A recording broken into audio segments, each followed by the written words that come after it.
शिवसेनेकडून ज्योती वाघमारे यांनी राज्यसभेचा उमेदवारी अर्ज भरलाय। राज्यसभेच्या उमेदवारीबाबत एकनाथ शिंदे यांच्याकडून हे धक्कातंत्र। राज्यसभेच्या उमेदवारीमध्ये राहुल शेवाळेंचा पत्ता कट झालाय।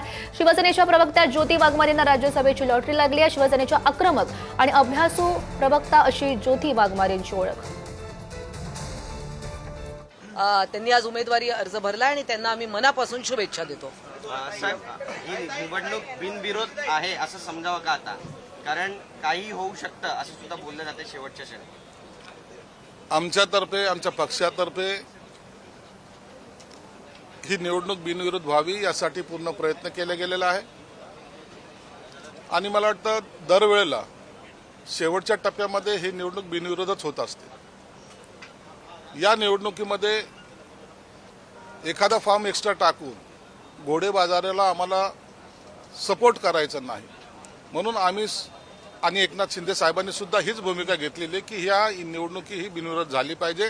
त्यासाठी ते जे काही सहकार्य असेल ते शिंदे साहेब करायला तयार आहे। इच्छुक खूप जण होते, 7-8 नावं इच्छुकांमध्ये होती, काही वरिष्ठ नेते होते, त्यामध्ये अवघड होतं हे नाव जाहीर करणं किंवा हा निर्णय घेणं। शिंदे साहेबांची भूमिका पहिल्यापासून ठरलेली आहे। अनेक इच्छुक होते, अनेक जण मान्यवर होते, ते कमी होते अशातला भाग नाही, ते कोणत्या याच्यामध्ये त्यांना घेऊ नये अशातला काही भाग नव्हता। परंतु याच्यातून निवड करताना आपण एक सर्वसामान्य महिलेला, जी सोलापूर सारख्या एका गल्लीतून आलेली महिला आहे, तिला आपण जर उमेदवारी दिली, जी तिने सुद्धा स्वप्नात पाहिली होती, तिला जर दिली आणि तिने जर प्रतिनिधित्व माझ्या पक्षाचं राज्यसभेमध्ये चांगलं केलं तर मला वाटतं याच्यासारखी अभिमानाची गोष्ट कोणती नाही। सर्वसामान्य महिलेला सुद्धा न्याय हा शिवसेनेत दिला जातो, ही भावना आज संपूर्ण महाराष्ट्रामध्ये गेलेली आहे। कोणताही राजकीय बॅकग्राऊंड नाही, कोणताही तिच्या मागचं राजकीय नेता कोणता तिच्या मागे नाही। आमच्या पक्षात आली, एक सर्व सभा तिने गाजवल्यात आणि चांगले वक्ते म्हणून ती पुढे आलेली आहे। एक सुशिक्षित महिला आणि त्या तिने या महाराष्ट्राबरोबर पुन्हा पिंजून काढावं, या सगळ्या आमच्या महिला भगिनी आहेत, त्यांच्याबरोबर खांद्याला खांदा लावून काम करावं, ही त्याच्या मागची भूमिका आहे। ज्यावेळी जुन्या जाणत्यांना संधी मिळत नाही, सहजच आहे की त्यांची पण काहीतरी नाराजी असणार आहे, पण ही नाराजी त्यांची कशी दूर केली जाणार? कारण ते मला काही आश्वासनं दिली होती ती पूर्ण झाली। हे बघा, ह्या सगळ्या गोष्टी ज्या आहेत त्या इन कॅमेरा झालेल्या सगळ्या होत असतात, चर्चा होत असतात। शिंदे साहेबांवर काही स्वतःची मनातले काही खतखत असते ते व्यक्त करत असतात आणि शिंदे साहेब हे सर्वांना सांभाळून घेतात। असं कधीही झालेलं नाही। शिंदे साहेबांनी कोणत्याही नाराज कार्यकर्ता असेल त्याला कधी वाऱ्यावर सोडलेलं नाही, सर्वांना सामावून घेतले, ही त्यांची भूमिका असते। म्हणून शिंदे साहेबांवर विश्वास ठेवून सर्वजण आम्ही काम करतोय आणि म्हणून त्यांची सुद्धा नाराजी दूर केल्या जाईल।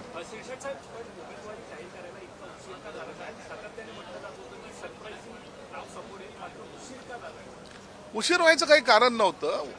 शिंदे साहेबांना सगळेजण होत आहेत, सगळ्यांची नावं येतात, आपण थोडं उशीर झालं तर काय हरकत आहे? त्याच्यामध्ये कोणताही किंतु परंतु नव्हता, कोणताही अडचण नव्हती। शिंदे साहेब नाव जाहीर करायला मग काय होईल हा विचार शिंदे साहेबांनी कधीही केलेला नाही। म्हणून त्यांनी ऐन वेळेला त्यांची जी काही पद्धत आहे काम करण्याची, नेमक्या वेळेला नेमका विचार आणि नेमका निर्णय, हा शिंदे साहेबांचं वैशिष्ट्य आहे आणि म्हणून त्यांनी नेमक्या वेळेला त्यांचं नाव जाहीर केलेलं आहे। प्रत्येक दसरा मेळाव्यामध्ये सगळ्यात चांगलं उत्कृष्ट भाषण कोणाचं असेल तर ते ज्योतिताई वाघमारे यांचं असेल अशी चर्चा व्हायची। दुसऱ्या दिवशी न्यूजपेपरमध्ये त्याची बातमी सुद्धा व्हायची। त्यामुळे आता त्यांच्याकडे हे पद आलंय, आणखी जास्त आक्रमकपणे शिवसेना आपली भूमिका मांडेल। पक्षाची भूमिका हीच आहे की आता आम्ही तिला मानसिक बळ दिलेलं आहे, राजकीय बळ दिलेलं आहे, राज्यसभेचं सदस्य केलेलं आहे। आता ज्याला पॉलिटिकल व्हील ज्याला म्हणतात ती आता त्यांच्यात निर्माण झालेली आहे। मला वाटतं आता ती सुसाट गाडी आमची बुलेटपेक्षाही जास्त स्पीडने महाराष्ट्रामध्ये जाईल। आज हमारा नेता, मुख्य नेता एकनाथ शिंदे साहब ने राज्यसभा के लिए डॉक्टर ज्योतिताई वाघमारे को उम्मीदवारी जाहिर की है। एक सर्वसामान्य महिला जो देहात से आती है, एक गांव खेड़े से आती है, उसको पहली बार ये सम्मान का पद देने की कोशिश शिंदे साहब ने की है, जिसका कोई भी पॉलिटिकल ग्राउंड नहीं है। कोई उसके घर में का या तो कोई खानदान में का, रिश्तेदार में का, कोई भी ये पॉलिटिक्स में नहीं था। खुद के क्वालिटी पे अपनी आगे आने की जो कोशिश उसने की है, वो देखते हुए शिंदे साहब ने आज उनको राज्यसभा में जाने के द्वार खोले हैं।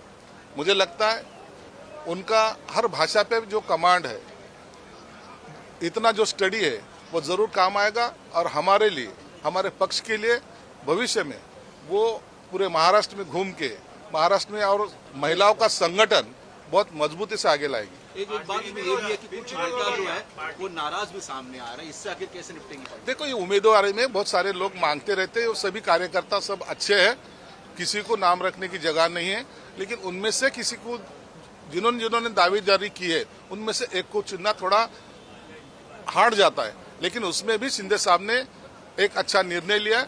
जो नाराज है उनको भी शिंदे साहब समझाएंगे और उनकी नाराजगी भी दूर करेंगे। नहीं, बिल्कुल विरोध नहीं होगा। अपना बिन विरोध तो जरूर होगा। ये इलेक्शन जो है ये बिन विरोध होने की चांसेस सबसे ज्यादा है।